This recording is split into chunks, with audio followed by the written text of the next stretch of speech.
Welcome everybody. It's episode 470 of the Severe MMA Podcast. My name is Sean Sheehan, joined today by the Wayne Gretzky of Irish MMA Media, Ian O'Neill, all the way over in Canada.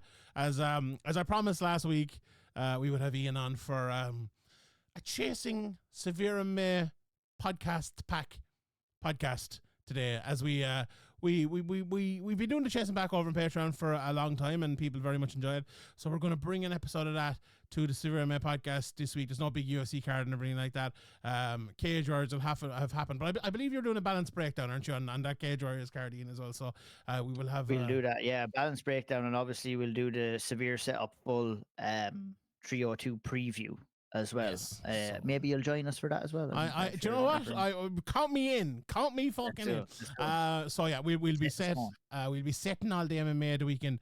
But today we're going to talk a little bit about the non-UFC MMA, and also, if you're listening to this, we're actually on video as well. I decided to just press record, so you can watch this on YouTube if I remember to upload it. First things first, Ian. Let's talk about PFL and Bellator. As we sit here recording, it's almost exactly 6 months since the PFL and Bellator started their relationship. First question I'm going to throw over to you is, and we'll have a bit of a discussion about it. Has it been good or bad or indifferent? What's your take on it? Good, bad, or indifferent? I would probably label it more so hit and miss, to be honest. Yes. Hit and miss so far. 6 months in, it's crazy that you say that. I remember all the hype leading into the takeover, and we did a couple of podcasts obviously on the Patreon about what the expectations may be, what maybe they should do, and kind of maybe with the new rebranding, certain pathways that we thought they should follow. Nothing too much has changed in reality. I mean, the structure of Bellator obviously has been the biggest one, I guess, with the championship series taking place, but not really structured in any terms. Like, I mean, they're just kind of nitpicking some challenges for the champions that they have within Bellator. Obviously, the PFL season is what it is. I always enjoyed the PFL seasons. We've seen a couple of editions of Bellator fighters coming over there. I was very outspoken at the time where we had the champions versus champions card. And I thought that was a huge opportunity for them to kind of stake their claim as what they wanted to call themselves, as the co-leader in mixed martial arts. And I just thought that kind of went down a little bit like a lead balloon, if I'm being honest, when it comes to, them putting it on pay-per-view. I thought it was their first mistake. The fact that they did put it on pay-per-view, I didn't think the production levels were up to standard, to be honest. And also we had a bunch of fighters that fell out of the card, and it didn't really turn into a champions versus champions card, or at least a champions, what was proposed at the very start to be the champions versus champions card with the fight fallouts. It kind of was a little bit watered down per se, but there was a couple of good fights on that card. But with the hype, with the opportunity, I thought that was a time where PFL could have kind of came in and started off the way they mean to go on, and I think they didn't do that. And I still think we're seeing some remblances of them not doing things as we would have thought they would have done. It seems like they're making it up as they go along sometimes, to be honest. There is definitely a little bit of that, or maybe even a lot of that. Like I spoke to Peter Murray a few weeks ago, and I asked him the question about basically the question I asked you there is like, right, you're a few months into it now. It feels like you're kind of still getting there a little bit. How do you view it? And he basically said to me, he's like, no, we're 100% now. All going smoothly. And I'm like, really? Like, is it? And I actually look at them very positively, to be honest, because obviously we do it in the Chasing Back, but over on Sherdog as well, like I cover all the cards in depth, and I enjoy them when I get into the cards, especially previewing them in the reviews as well. The cards every card has been relatively good, but like it still feels like, to answer my own question at the start, good, bad, or indifferent. I would say indifferent, to be honest, because the big thing. You mentioned it there about the champions card. it felt like that was a card to get people involved. Like there's a friend of mine who like saw Don Davis on Talksport, and he was interested in it. People heard about this takeover and they're interested in it. Oh, finally someone's pushing the UFC.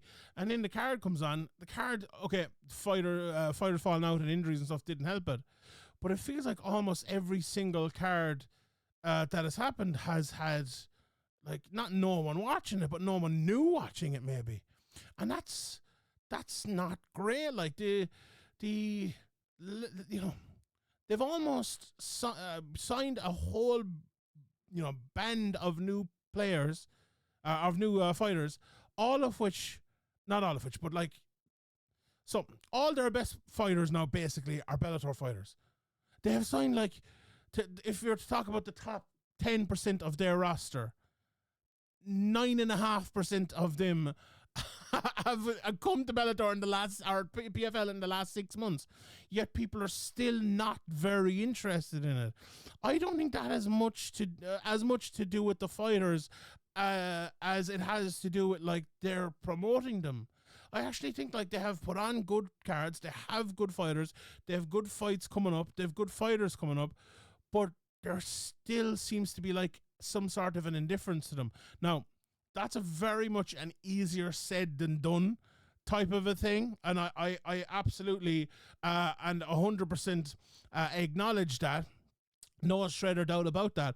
But at the same time, that's where your bread is buttered. If you want to become the co-leader, and like that's not number 2, that's number 1B. If you want to become that, you have to solve this issue. And the biggest issue, Ian, for PFL, for Bellator, for AEW, for the XFL or whatever they're called now, for the I don't know, if there are any NBA rounds or whatever, is to matter, people care about you. Here's a great example. Caitlin Clark in the WNBA. People care about her. I know her name. I should not know her name. I should know who that is at all. People are tuning in. People are watching. I think it's 10x the amount of people watching the first game of this year in the WNBA compared to last year. That's what PFL need. And PFL have loads of really top talent, and they haven't been able to do it. Do you think they will be able to do it in? That's the big question. Look at they have got their money and they're operating off of investors, right? And obviously that's been the crux of the business model for PFL ever since it was created. Obviously World Series of Fighting back in the day, which transgressed into the PFL. The thing about it is with investments is that you need to start seeing some returning from your investment eventually. And I'm wondering when that return is going to come. Obviously this is a transitional period right now, and obviously they've got the further investment only last year from Saudi Arabia. But I kind of look at it as we could be into a situation, that meme of the guy that's walking down the street with his missus, and he looks back, and the other good-looking woman is after walking by, and then the other one is looking. So that guy, in my opinion, is the investors into PFL. I think that the woman beside him is the PFL, and the good-looking woman that walked by is the UFC. And the UFC have started a relationship with these Saudi investors as well. So if you're an investor right now and you're looking at the current model and the business structure of the PFL and what they have, or you're looking at the current model and the business structure of what the UFC has, maybe I'll ask you a question. Who would you be looking to try and invest with there right now? I'd be trying to do it with the UFC because it feels like the UFC has already done it. Like the UFC has done to MMA what the Saudis have done to boxing. But it's a weird one, right? Because like if you're the UFC, are you just going to give that up and hand it over to them? Or are you going to fight against them, or are you going to go into business with them? Now, so far, it's been like they've gone into business with them, but they've like, you know, it's I don't- there's a lot of weird analogies I could use here, but they have you know, they've only given them the soup at the wedding. Do you know? They haven't, you know, they haven't got the vol au vents, or they definitely haven't the beef or salmon, and they definitely haven't the dessert. You know, like they don't have everything they want from the I UFC. I think PFL have the soup and the UFC have the sorbet. Uh, To be honest, well, maybe, but like the PFL would give them fucking, you know, the breakfast, dinner, supper, day two, barbecue, the whole lot. Like, you know, PFL are willing to give them all that. But and this analogy has gone on too far. But the UFC they're very. Like the UFC are very, very, very weary about giving up any control they have or partnering with people, especially like. And it feels like the Saudis are actually happy enough just to like put on big fights, have them in Saudi, like, you know, do the bit of sports washing for them, put up like Riyadh season on the screen, but like they don't want to really say like in association with this, you know, the okay, fair enough, say in association with like the Saudi, you know, ministry for sport or whatever, but they don't. It doesn't have to be like on the sign UFC Saudi Arabia fight night or anything like that, or Saudi Arabia fights or Saudi Arabia promotion. They seem happy enough to not do that. But I think the UFC, they've spent that. Look, the UFC have spent what year have we? 21 years. And how many is it? 17 or whatever it is that Dana White has been there.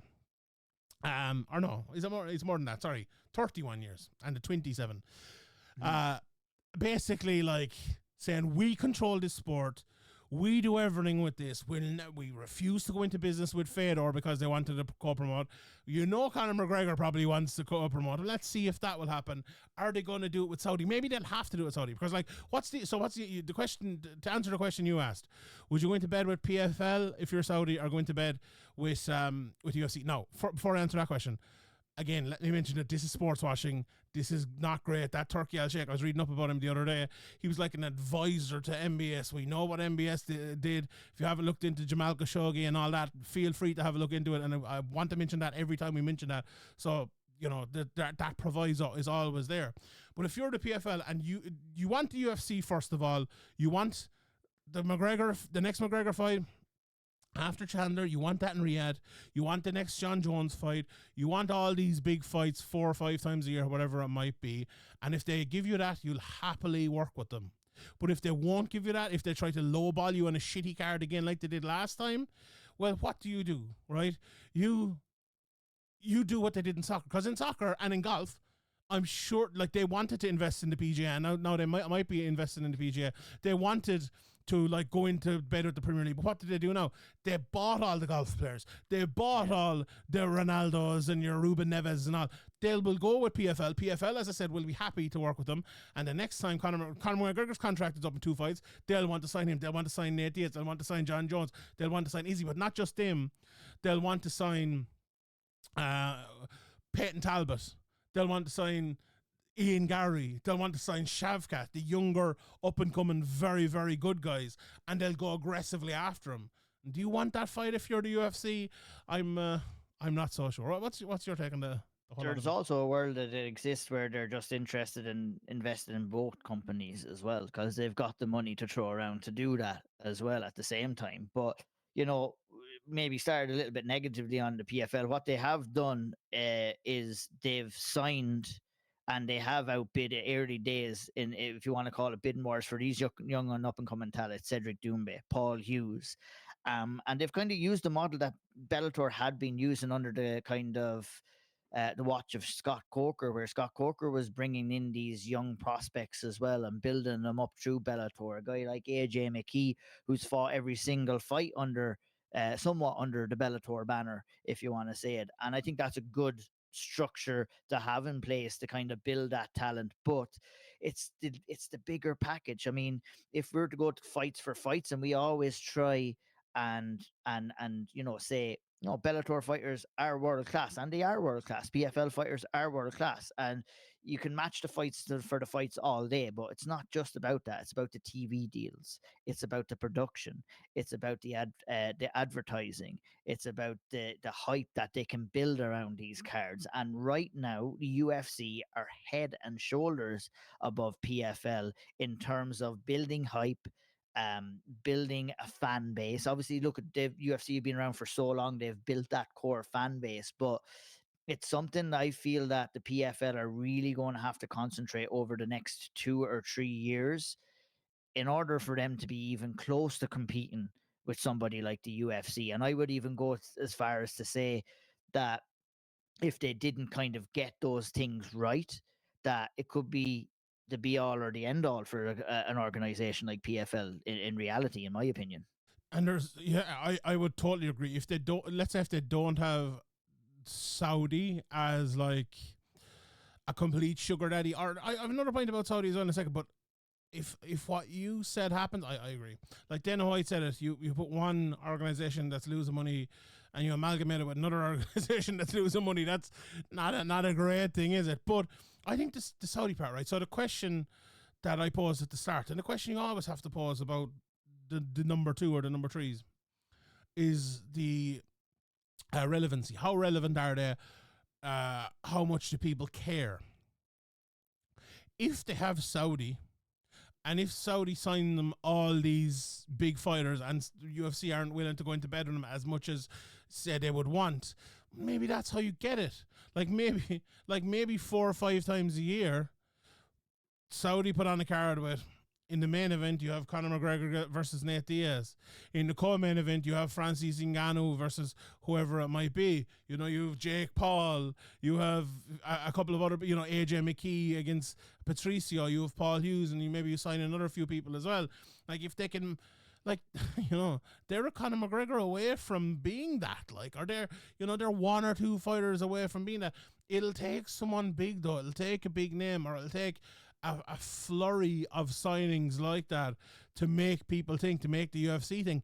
And look, it's very hard to see him doing it the way you suggested. That might be a dead end for them, not that you suggested, but like could be a dead end for them. It's tough to see him doing it the way I just suggested as well with the Saudi backing. But you know what? It'd be a lot faster and a lot more doable if they chose to do that. But if they choose to do that, it's kind of like you're kind of pressing the button for war then, aren't you? Like with the UFC, if you're not, if you're Saudi, okay, for Bellator PFL, that's what they should want to be doing. But yeah, do you know what as well, right? We had these sort of discussions 7 months ago, and we were like, oh, this is all going to change the world in the next 6 months, right? To get back to the initial question, but it really hasn't.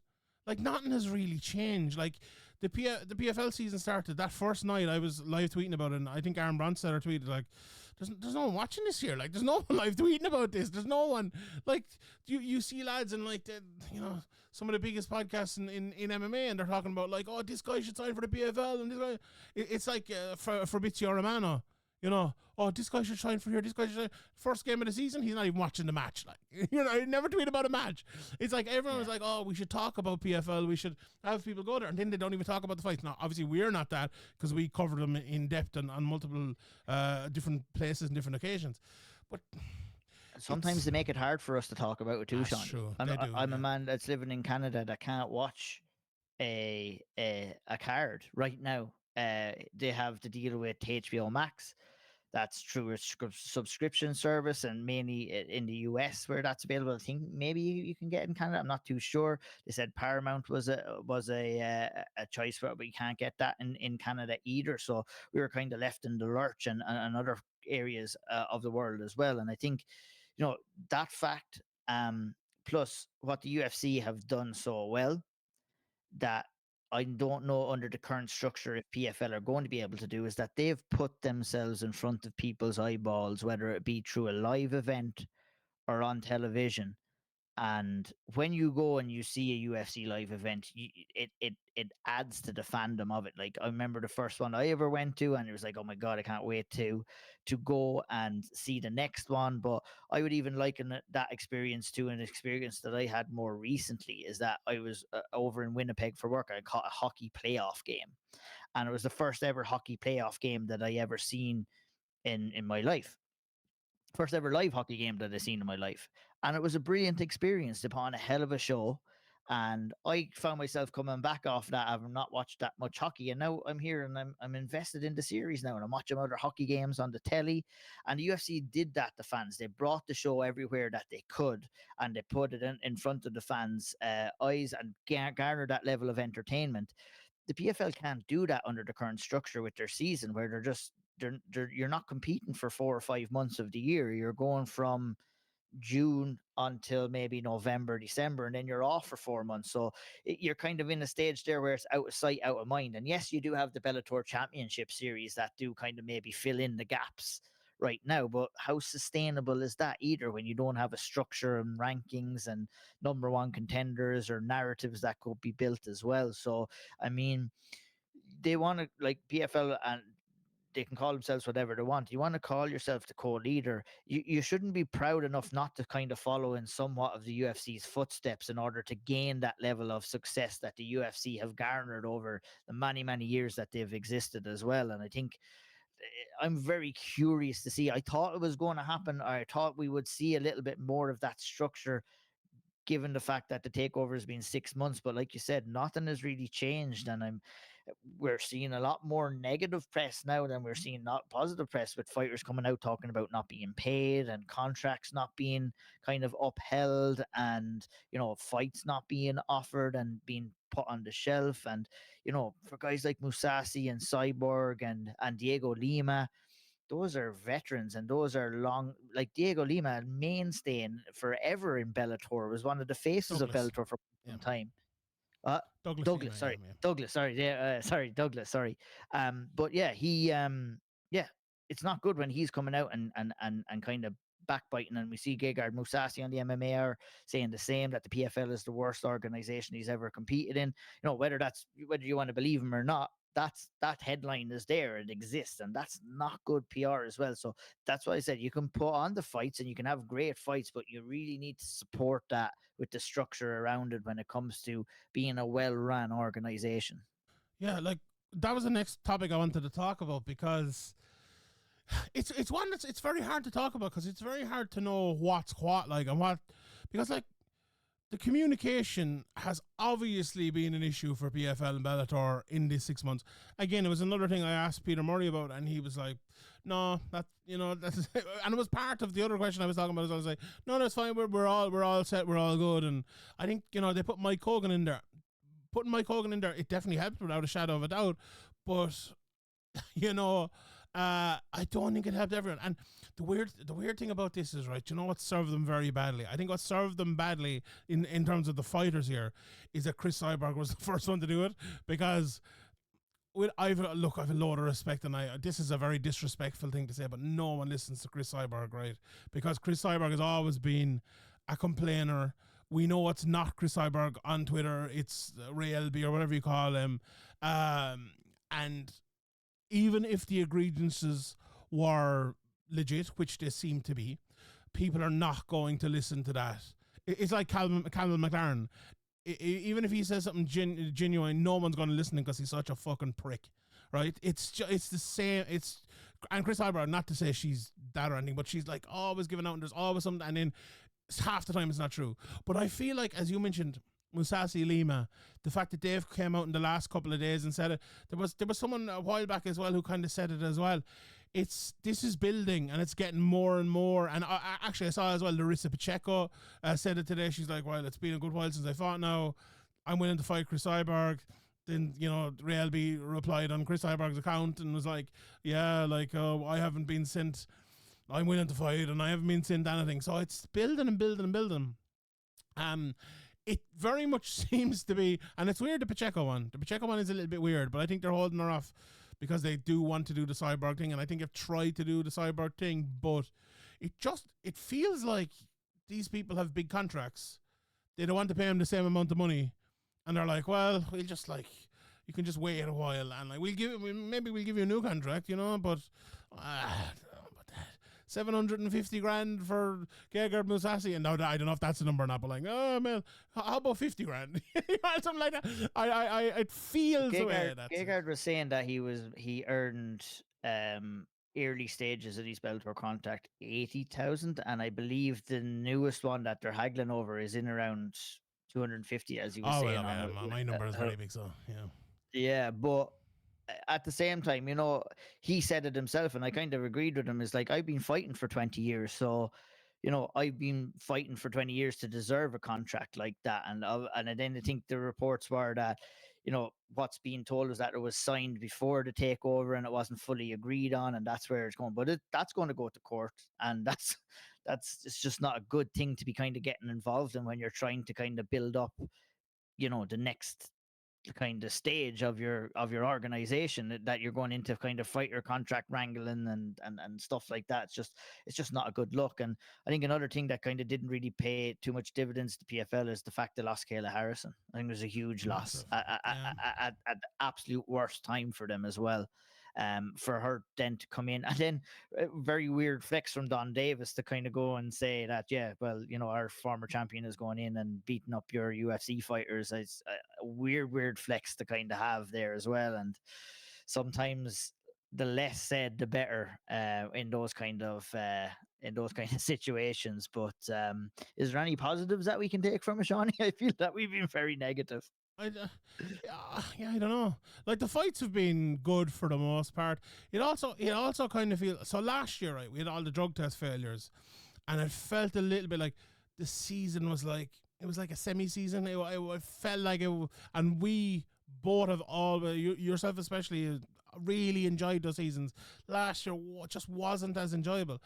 It kind of and it felt like, oh, we wait for next year.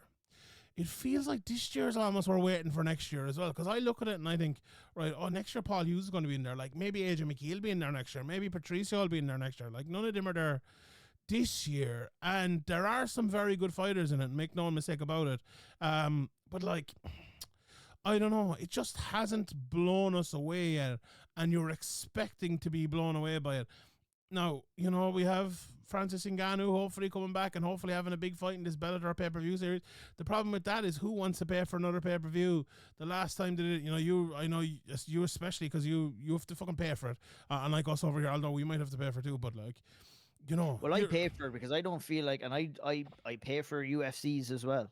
And mm-hmm. my opinion on it, I'm not going to come on here and talk shit about an event if I'm going to illegally stream it, or I'm not going to go and talk about fighter pay if I'm going to illegally stream it and somewhat take some money out of their pockets as well. So I feel that, that's my level of justification by buying it. But I swear to God, I don't know if I can do it the next time, Shawnee. Yeah. I tell you, I spent $50 on that pay-per-view, and I moved into a brand new house last year. I bought a big ass TV to watch fights on in the living room, and 25% of that TV was taken up with graphics. Number one, for that pay-per-view with other stuff that's going on, and then we have the comment, them coming in on video on the bottom and drawn on the screen. Worst. And I just, like, it's, okay, I've paid my money, so now we can critique it, or I can say it was brilliant, but I just didn't think that I got value for money, if I'm being honest. And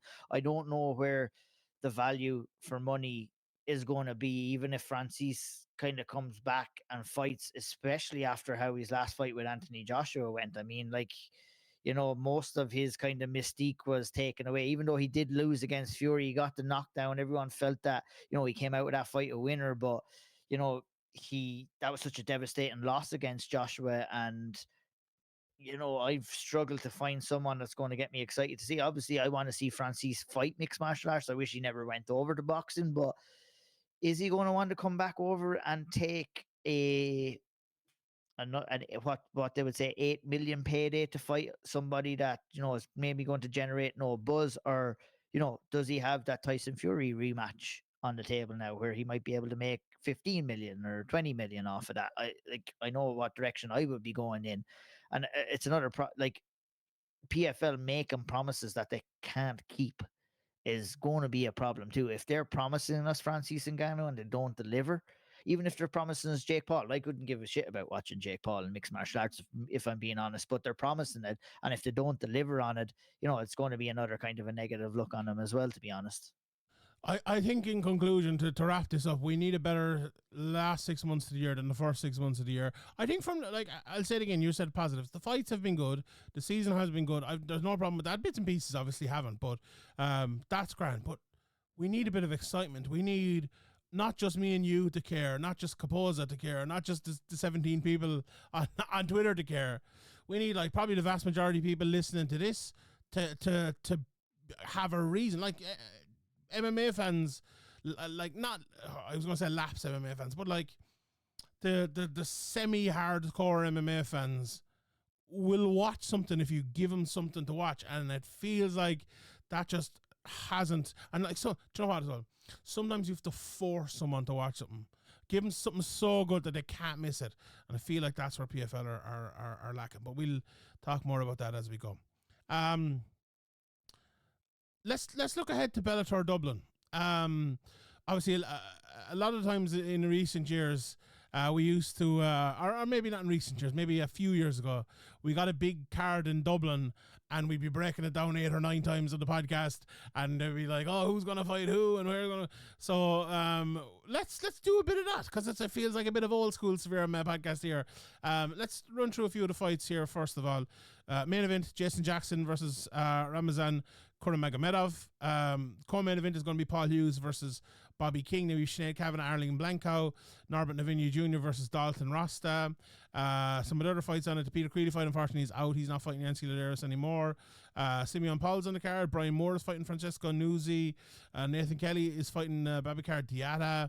Yeah, that's what we have in Sherdog. Maybe there's one or two more things as well, Ian, is there, but my anticipation levels for this kind of vary, right? Because I'm really looking forward to seeing Brian Moore Newsy. That's a great fight on the undercard. I'm really looking forward to seeing Nathan Kelly, the two Nathan Kellys. I'm sure the amateur Nathan Kelly is on it as well. I'm really looking forward to seeing Sinead and Arlene Blanco. I'm really looking forward to seeing Paul Hughes, Bobby King, and the main event as well. I've been a fan of Jason Jackson for years. Also, Norbert Navinio Jr., I think he's one of the best prospects in the world. So that's 5 or 6 fights there that I'm like massively hyped about. But when you look down the card fully, and if you're not like an Irish person, I think there might be a temptation to just go, Jesus, lads, is that all? Is that all? And it felt as well like the PFL and Bellator promised like 2 title fights for all of these cards. We have one here, and like, you know, Corey Magomedov is a good fighter, but like, it's not exactly a blow-away main event for a lot of people. I'm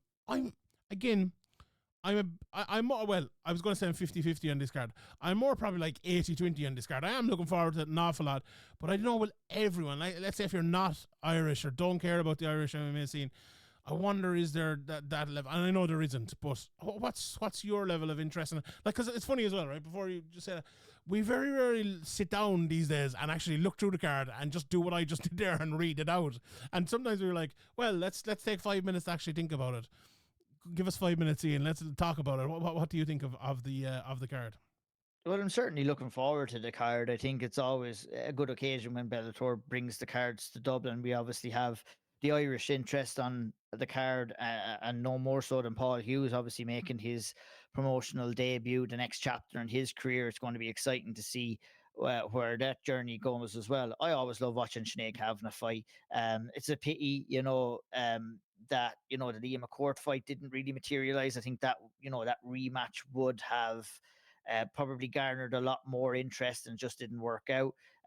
Against Arlene Blencow, that's a rematch too. If I'm, is that a rematch, Johnny? I think it is. Yeah, It is. I think, yeah. They fought yeah. a few years ago, didn't they? Yeah. And that's one thing that is kind of maybe a little bit of a letdown, is that we're seeing a few rematches that have been taking place on these cards as well, rather than fresh matchups. But still, that being said, Sinead and Arlene is a good fight too. Nathan Kelly, one of the best up and coming prospects in the country right now. Guy, fantastic representative for mixed martial arts in Ireland and in general. He's coming in against Diata. That's his toughest test so far. 100%. This is the kind of a fight that we've wanted to see him in. He's had some tough fights, but obviously we always thought there were tough fights but winnable fights, and this is like the toughest test of his career so far. So we're going to see how much he's developed and how much he'll be up for this challenge, because I'm excited. I expect him to go in and win this fight, but it ain't going to be easy. If you don't know Diata, he is a very, very good fighter and will test Nathan Kelly. Brian Moore, stalwart in Irish mixed martial arts, always in fun fights, one of the most technical Irish fighters that's out there right now. And as you said, Francisco Nuzzi, solid test for Brian Moore. I know we could be like repeating ourselves here, but it seems that this is what we always find Brian Moore in these kind of fights, isn't it? It's like, where does this send him? Where does this bring him? Are they going to allow him to go up on a run in the 135-pound division? Obviously, he's going to have to get past this test first. But outside of that, Norman Davini Jr., I know Mm-hmm. you love him. I love him as a fighter too. Fantastic prospect as well. So, all in all, if you're an MMA purist, I think you're going to be excited for this card. But is it going to bring in the general public's attention here? Is it going to sell tickets? We're missing Kieran Clark off this card. He's a massive ticket seller here. We're missing a couple of other fighters there that might Peter Queally that might bring some sales in as well. And that fight against Yancy Medeiros was a cracking fight and a one that I was really looking forward to. That was definitely going to deliver. Unfortunately, it fell through. So I think what we've seen and the trend that we've seen with these Irish cards is that we've seen quality cards come to Dublin, but we haven't got the crowd appreciation that we once have. And why is that? Because maybe we're not stacking these cards with as much Irish interest as we have had previously, where we've had Irish fighters in title contention, where we've had Irish fighters, maybe fighting for number one contendership or in like really meaningful, not saying that none of these fights are meaningful fights, but more meaningful fights with, a little bit of narratives with, Peter Queally and Benson Henderson fighting the legend, etc. So that's been happening, and the kind of trend has been dying down on these Dublin cards, and we've seen it kind of maybe their attention focus over to the French MMA scene because of that. But I think if you're a mixed martial arts fan, and I think the diehards will love this card, I think I'd love to see another title fight at the top of the bill, to be honest, as well, and so like they promised, like you said. But I think what's not there right now has potential to become, with Paul Hughes there and the run that he could go on. Obviously, we have Nathan Kelly, we have Sinead Kavanagh. If these Irish fighters go out and win, maybe we'll develop into more interesting cards. But if this card doesn't sell, if they don't get their crowds, are they going to continue to want to bring these cards back to Dublin?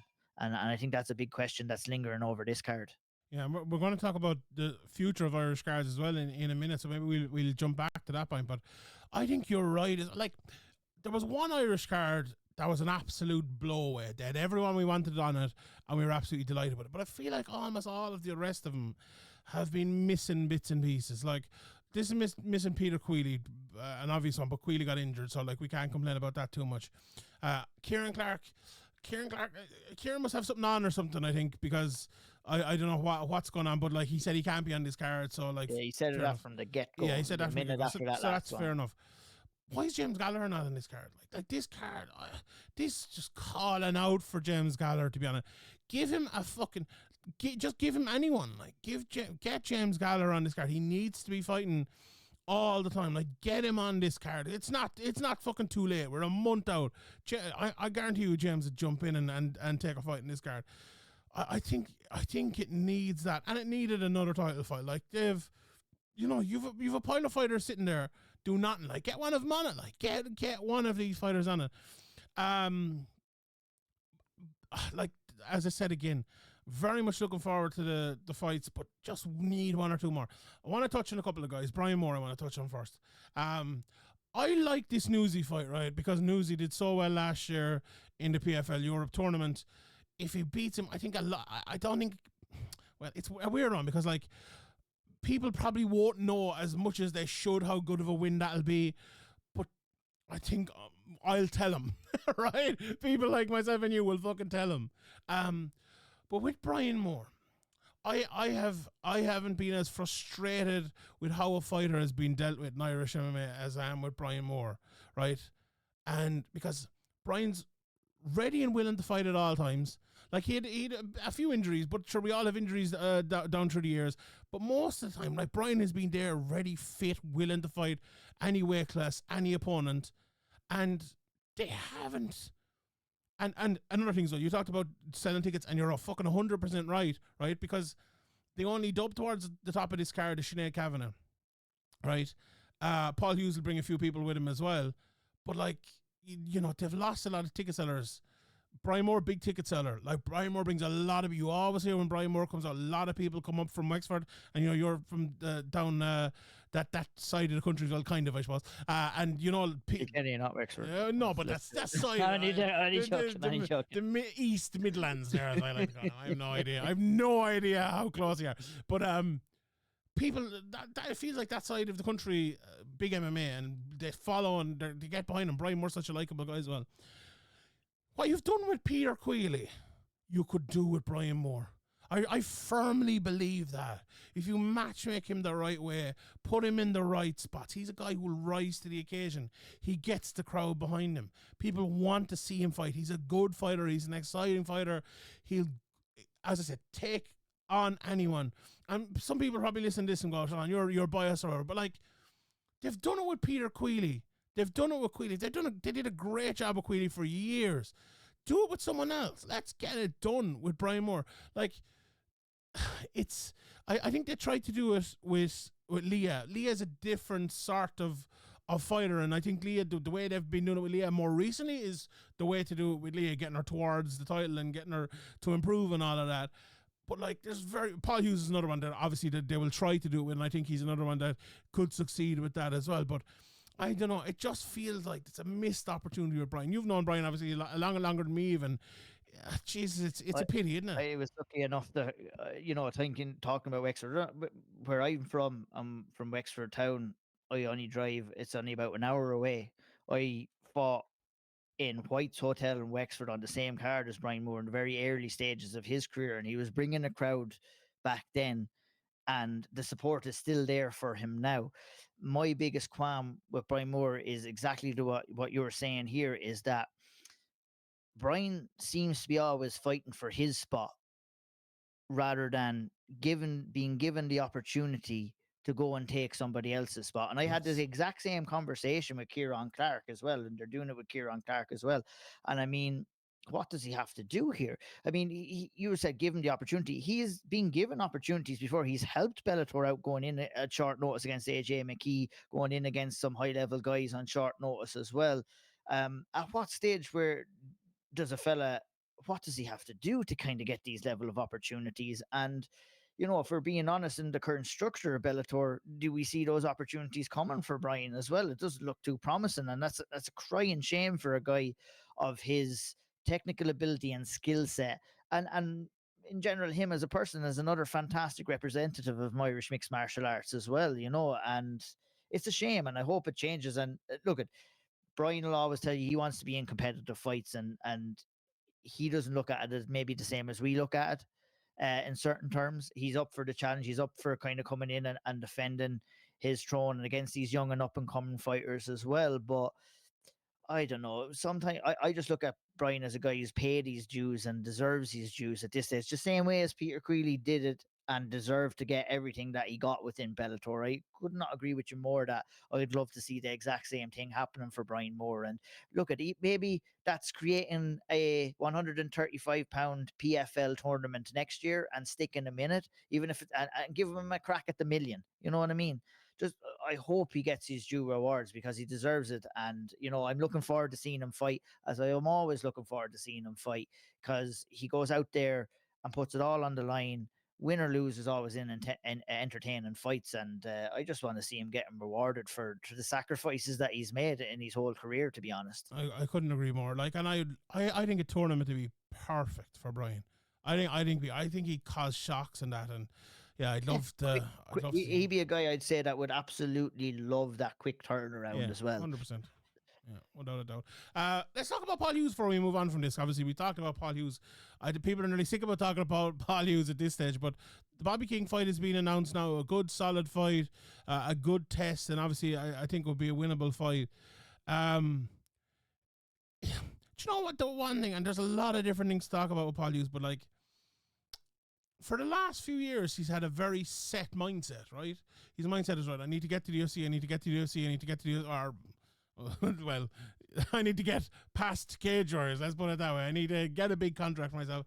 He's achieved that now, and it's a new mindset. And I'm very interested. Paul's, very strong mindset coming in here against Bobby King. I suppose fighting in Ireland, being a co-main event, being right there towards the very, very top, it will very much help that. But it's a massive fight for Paul Hughes, really, isn't it? And it's one of those fights that, it's a potential banana skin, I suppose, in a couple of ways as well. But it's Cage Warriors is. It feels like the crowds are different to Cage Warriors in Bellator. It feels like he's meeting a new crowd here, even though, okay, it might be 50% or 70% the same, but that 30% is very different as well. And I feel like there's an opportunity here again for Paul Hughes almost to take on a new batch of fans and bring a new batch of people with him. Because as well, do you know what Paul Hughes could be? He could be one of those guys where he will bring in fans. He will force people to stay up till 4 o'clock in the morning to watch this $1 million tournament next year.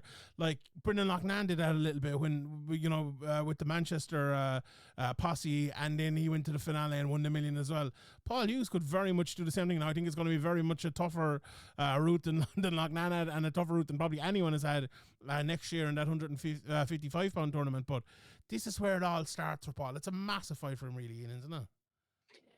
This is, Paul, what really has stuck out with me with Paul Hughes and what he's been saying is, he wants to prove that he is the best in the world. And this is the start of the chapter where he does get the opportunity to prove that he is the best in the world. Now, someone might argue that, he might have needed to go to the UFC to prove that. But me and you, we don't think that way. A great fighter is a great fighter no matter what organization that they're fighting in. This matchup with Bobby Green, I would have liked maybe a more prominent name, with all due respect to Bobby Green, but I do understand why this fight was set up. Obviously it's an introduction into the promotion. It's a winnable fight. It's a fight that Paul can go out and create an exciting finish, and I think that's the kind of thing that's getting lost by the wayside here, is that there was some minor critique about Paul about not finishing fights, but we have to understand that how high level of opponents that he had been in against, like Vucenic, Charrier, all of those type of guys. He's since turned the corner and looked like an absolute savage at lightweight, to be honest. He's getting finishes. He has a chance to get a finish here. And I think the more and more finishes that he can progress and get in PFL, the more chance he has to build a hype on his name. And I'm curious to see how the PFL are going to build him. He wants to fight 3 times this year. We're not going to have another fight night, or we're not going to have another card in Ireland. So he's maybe going to have to go to the States. Maybe he'll go to France at the end of the year to be able to do that.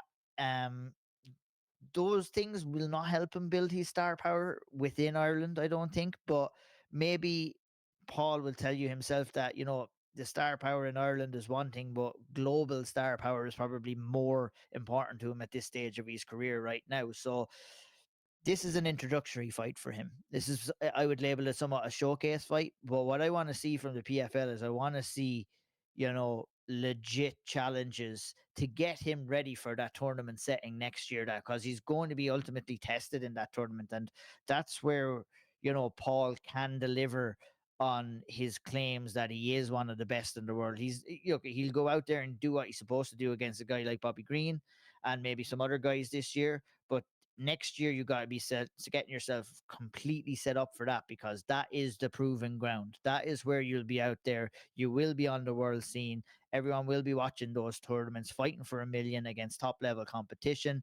And I'm very excited to see how he progresses onto there. But he has to be matched up correctly heading into that tournament. I feel it's going to be very important for the growth of him as as a superstar, as his development as a fighter as well. And ultimately, I would imagine he wanting to fight 3 times this year is going to try and get him prepared for that juggernaut that is that PFL regular season tournament, where you do have to compete more regularly than maybe you would on your normal fight schedule as a fighter in another organization per se. So look, it's exciting times. It's this.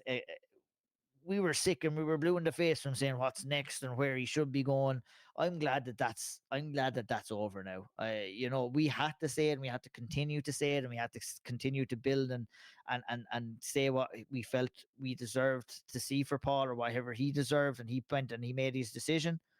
Now is the time to go and prove that you're the best in the world, and I'm very excited to see if that can happen. 100%. Let's have, before we go, a few quick fire topics here. The first one, the future of Irish events. You mentioned Irish events there. It's a funny one, right? After this event we just talked about, there's nothing booked in Ireland. There's no Cage Warriors. There's no Bellator. There's no PFL. There's no UFC. And that to me, like, it feels like the first time that's happened in a long time. I think there was like a brief period there, maybe last year, where there was like a month with no event, and there was like 3 came very quickly or something like that. I just wonder, is there a little bit like, it felt, we obviously had the McGregor bubble, but then we had like a ticket selling bubble for a very, very long time, where it was sellout after sellout after sellout, and even then, ones that didn't sell loads were still like 75% full. It was still, I don't think anyone lost their bag or anything on any of the events that happened. And you made a good point there about like the lack of ticket sellers on this.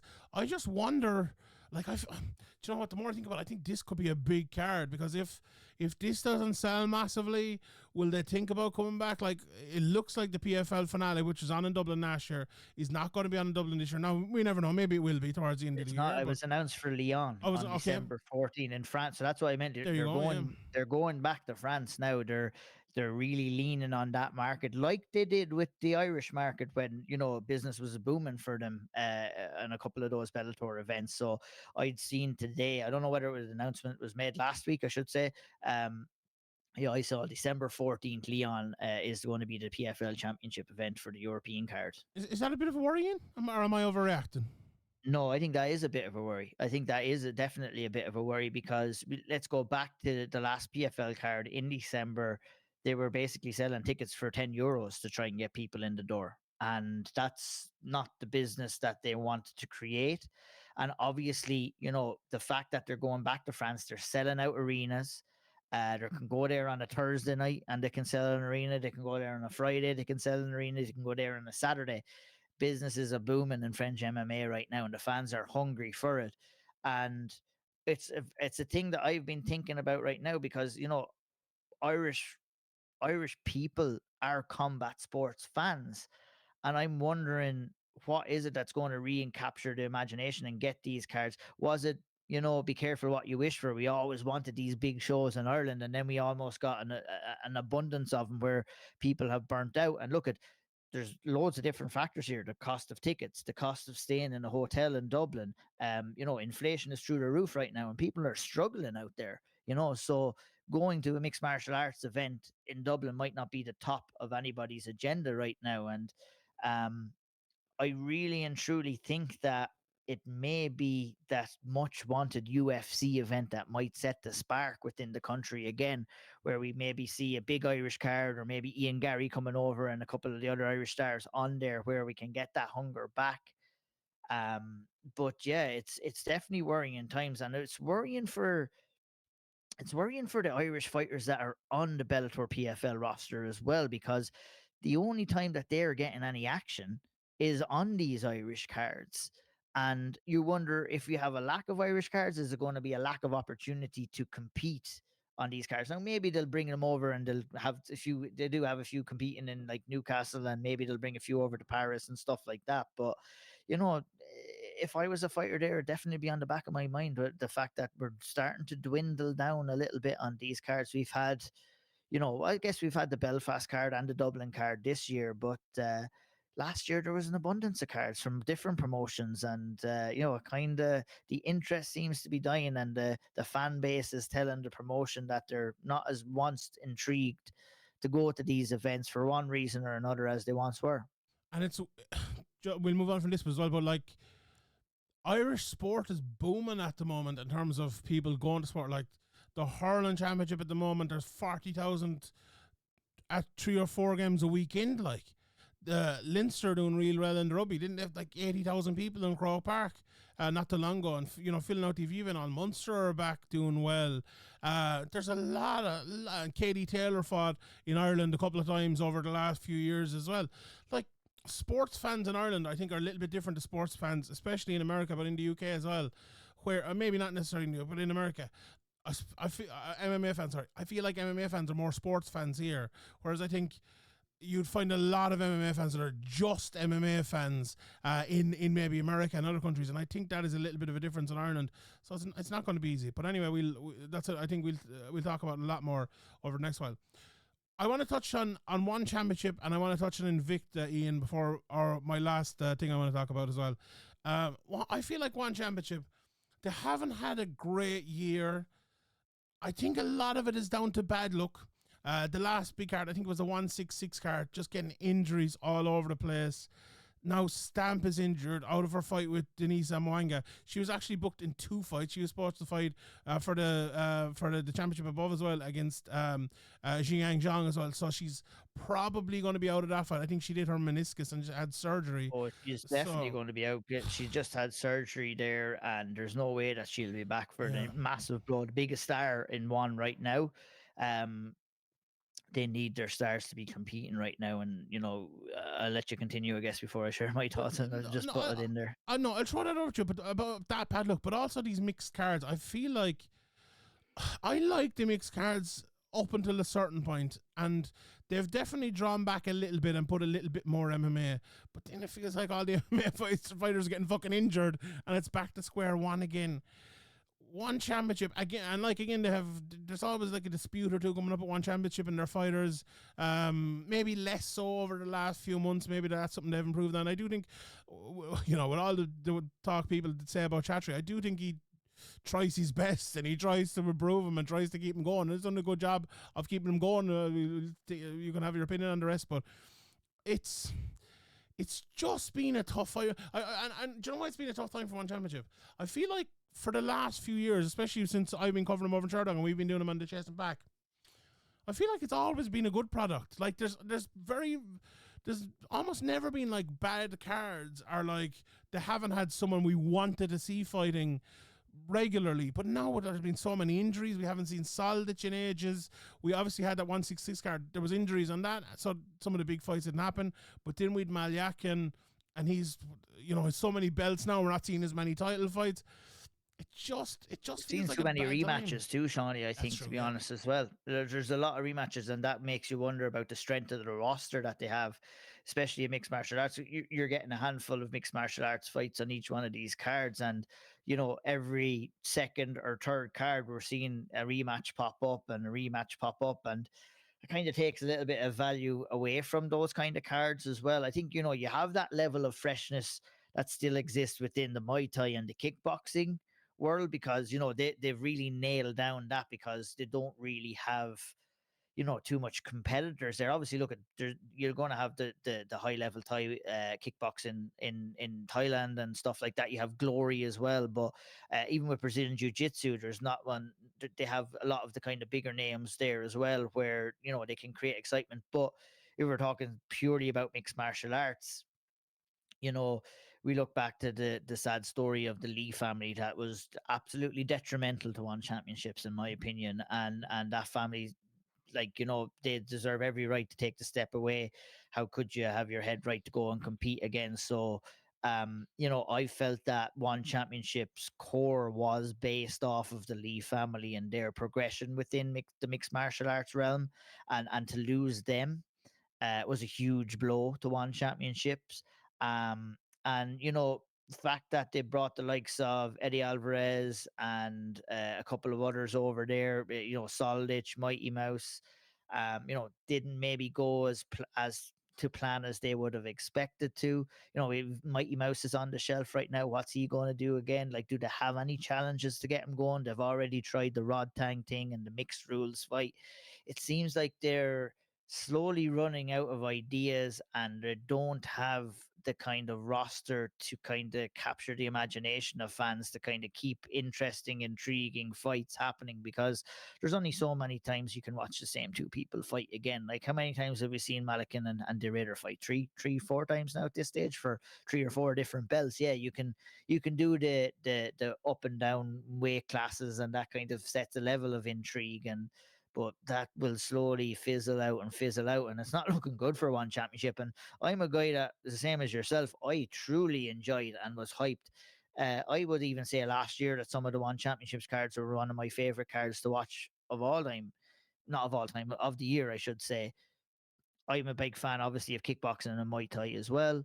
So, it seems that they're fizzling out a little bit, and they need a little bit of an injection of excitement, or they need maybe to add into that roster again. They're not making those big signings anymore, the Soldich signings, the Eddie Alvarez's, and they kind of need that again to kind of spark a little bit of life into the promotion.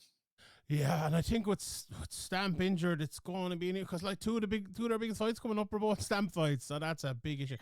Funny, you know how bad it is when you're getting Stamp in for 2 events in a row to fight in the main event. Like, I mean, there was no guarantee she was going to get through that first fight anyway. Zamwanga's very good. Like, she's very good. I interviewed her last week, like, and I watched a good few of her fights before that. So you're 100% correct. It's funny you mentioned the rematches. Jakub Vishlak and Sebastian Pribish over in KSW. They're fighting next week for the 5th time. But it's like 2 1-1. There's one no contest. The last one was a no contest, so they kind of have to fight again. But anyway, so 2 1-1. So then if one, I don't know what way it's after going. If one of them wins, it could be 2-2-1. They might have to go again. It probably will be now. But let's talk a little bit about Invicta. And we can't talk too much about Invicta because, like, we don't know what's going on. Like, Danny McCormick was released, and she kind of wanted her release, I suppose. I was talking to her about it, and she basically said, look, it frees me up because there's no contractual obligations or anything like that. Like, I kind of said to her, look, if they came back again, would you fight for me? She's like, maybe I probably would. She mentioned one championship, but obviously she wants to go to the UFC. That's on Danny. But, like, I feel like and Invicta have tweeted a couple of times, and they said, like, oh, we have an event coming up, and, watch this space and all this. We've seen that out of promotions before. There was a local shop here that did that recently, and they're like, oh, we're opening up next week again, and that was about 7 weeks ago, and they haven't opened up again since. Like that, So and what happens to that? You go off and you go and shop somewhere else, don't you? Exactly. Like, where are those fighters going to go? Like, they lost Danny now, but they lost Velasquez Machado as well, I'm pretty sure. Like, she was fighting over in LFA there or wherever it was a few weeks ago. McLean, who is another fantastic prospect there as well. And I mean, look, if we're talking about Danny McCormick, that was the last event that they put on. Yeah. When Danny defended her title against Karolina Wojcik. And that was in October of last year, if I believe. We haven't had no fights to talk about for Invicta FC this year so far. And that, to me, is a worry. Even though they are saying it, but, like, I mean, oh yeah, we're going to put on an event. Well, when's the next one going to be on after that? Like, you need a kind of a slew of events to kind of, obviously keep the fighters on your roster active. And obviously the fighters on your roster, the longer that you keep them on the sideline, we're going to have more instances like Danny, where she'll choose to kind of mutually step away from Invicta in order to try and get number one fights and obviously build other opportunities for her.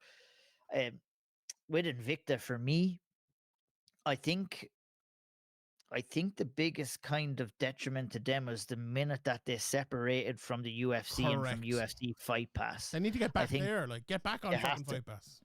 Because what Invicta FC had is the same thing as what Cage Warriors have as a promotion, was that if you go in there, you're going to get matched up well, you're going to get matched up against solid opposition, and you know that those fights are going to build you into position where you can move into the UFC.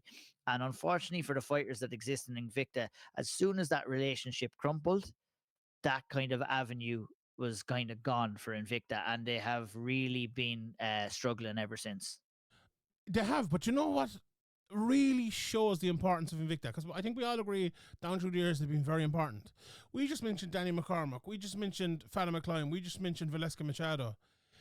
That's in the last year. Shauna Bannon as well. You can throw her in there. In the last year, they've produced 4 really good prospects. Or maybe not produced them necessarily, but given them a platform. and there's probably one or two more. I know the 105-pound champion was also signed to the UFC. So 4, 5, 6, and they've barely been running events. They've barely been existing, yet they're still producing really good prospects and giving really good prospects a place. Jesus, the world of mixed martial arts would be a way worse place if Invicta didn't exist. I hope to God, like, just have the UFC buy him out. I feel like the UFC would buy him now that They need investment. I was going to say it. It was like we were talking about the importance of investment at the start of the podcast, and it's absolutely vital for Invicta here as well. Like, they've been stalwarts in the growth of mixed martial arts, women's mixed martial arts, and mixed martial arts in general. I wonder the fact that the lawsuit is over now. I wonder would the UFC be more willing to do it? Maybe they will. I'd love to see that happen, but I think everyone should be waiting with bated breath to see about Invicta, and hopefully they can get back good. Last thing I want to talk about, Ian, is I don't know if you saw this video that Mick Maynard put out, or that TKO put out, where Mick Maynard was talking about signing prospects. And he basically said, we look for people who are finishing people outside of the UFC, because if they can't finish people outside of the UFC, they're having a hope of finishing people inside the UFC. Which to me, and he mentioned something about, he didn't mention it in that, but I've heard him mention before about Undefeated, their very big thing about Undefeated. But to me, you're just looking for record padders there. You're looking for people to go in there and finish a load of bums so that it looks good on Sherdog and you can sign them up. That to me, like, which is worth more? Someone winning 6 fights against fucking, 6 lads off the street, 6 Reese Streets, right? Or winning a decision against Jordan Vucinic. Like, which is more? Which means more? Which is the more sign of a good fighter? I would say the latter, 100%. Am I overreacting to this scene? Because I do sometimes tend to overreact. That to me is a bad sign, and it's a real sign. I've heard a lot of bad things about Mick Maynard, and that's kind of summed it up, I think. Yeah, it kind of counteracts what the UFC was built on, if you ask me. When fighters were coming into the UFC, you knew that they were UFC ready. Remember we used to say, is this guy 100%. UFC ready? And it kind of takes away all that kind of aspect for there's UFC ready. And I feel that, what they're looking for now is basically a different kind of a structure in trying to sell undefeated fighters that may not be UFC ready. Once. Oh, what's happened? What's happened? What's going on? We're live in videoing. I can't stop it. But I think. Yeah. One second. No, I'm good. I'm good. And sorry. No. So what I look at this as is, and apologies for that. What I look on this is, you look at the WWE and their structure. You might have the best wrestler in the WWE right now, and you might have a guy that can wrestle really well but doesn't sell tickets or isn't kind of a prominent figure online. And I feel that they're not going to get the same level of shine as someone who does. And that's kind of what the UFC is going through right now. So, it's very, very interesting times. It sets a very strange precedent for fighters who are looking to get signed up for the UFC. And then, I don't know what way it's going to go. Like, it doesn't bode too well for the likes of Danny, who've kind of cut their teeth in and fought all the hard fights, and, the likes of the Paul Hugheses. And the other point I was going to say as well was, even if you do all of that, or if you go and you are undefeated, you're still going to have to take a pay cut to go in, to maybe in comparison to what you would in another organization as well. So, that's it. Sorry, I'm not going to lie. I'm going to break the fourth wall here. There's a dinner party going on upstairs, Jesus. And there's lots of talking going on in the background. It's like, oh my God. Sorry. Sorry about that little delay on the video. And that's the all right. well. That's all right. But the last point I want to mention, and we'll finish it up then. All the points you said there are correct, but I would also add, I think it's bad for the UFC, because the more of this that happens, the less real fighters you're getting, the more real prospects you're allowed going other places. And even if they don't make the other places succeed, they're just taking away a little bit from you. Like every Paul Hughes you lose out on, every AJ McKee, every Roberto Soldic, every Demetrius Johnson, and they're all at different levels, those 4 lads I mentioned, but you're missing something. And there aren't that many fighters in the world, and I think the UFC should be cognizant of that. But anyway, we will leave it there. Ian, thank you very much for joining me. You're a great man. Fair play to you. You'll be seeing more of Ian on the SevereMMA podcast over the next couple of weeks. So get used to him. The old half Canadian, half Kilkenny accent. Double Agent O'Neill with the two passports there. Oh yeah, fucking that's handy. No, that's it. I actually don't hear much of a Canadian accent now, apart from when you say "eh." Sometimes you go like "eh." You know, what I have to do is kind of have to slow down when I talk, but there is a thing over here where you'll raise your voice towards the end of sentences. I do catch myself doing that sometimes, and I have to do it when I'm in work, or else it's like if I say something and I don't kind of into how did people talk over here, you get into a conversation where someone's like, "What? Excuse I me? find it odd. What?" Yeah. So I'm like, okay, I have to kind of integrate into the culture a little bit, but I'm trying. I don't want to lose the Irish accent, and I'm going home for a month now. July and August to be getting married, so I'll be right in the thick of Irish culture. So no one will have a clue what I'm saying when I come back to Canada. Hopefully after that. It's funny. I came in the other day for a podcast, and I put on YouTube or something. I kind of half nodded off, and I woke up and I was like, my phone on her. I thought I heard you in the background. I was like, and it was Richie Hogan. I was like, Jesus, that's not it. That's fucking Richie Hogan. So yeah, you definitely. Graham actually sent me something a while ago. Like there's this like Man United lad that comments on games as well, and he sent me the video, and it sounds very much like me as well. It sounds like he's from Kilkenny. So that's it. The Kilkenny accent is strong. Anyway, I don't want that. I have a good thick Southern Kilkenny accent. I can't bear it. Beautiful. Right, we leave it there. If you're not following Ian, do it at O'Neill MMA. Every Tuesday you will have the balance breakdown. Did I get it right this time? Every Thursday you will have the setup. Every second Sunday you will have the Owl Triangle, and you'll have the Chasing Back, the Contender, and other stuff as well over on patreon.com/SevereMMA podcast. Please sign up there at SevereMMA, at Sean Sheehan BA, SevereMMA.com. If you're not already subscribed to the podcast, if you're watching this in video, go over to SoundCloud. It's there every week. Go over to iTunes, go over to Spotify, and click the subscribe button, and you'll be able to hear us every single week. We're not always on video, but we're on video sometimes. So do that. And if you're listening to this, go over to YouTube and subscribe there. We have loads of stuff, including all the stuff I just mentioned that Ian produces every week. Okay, I've kept Ian from his dinner party long enough. We'll see y'all next week. Good luck.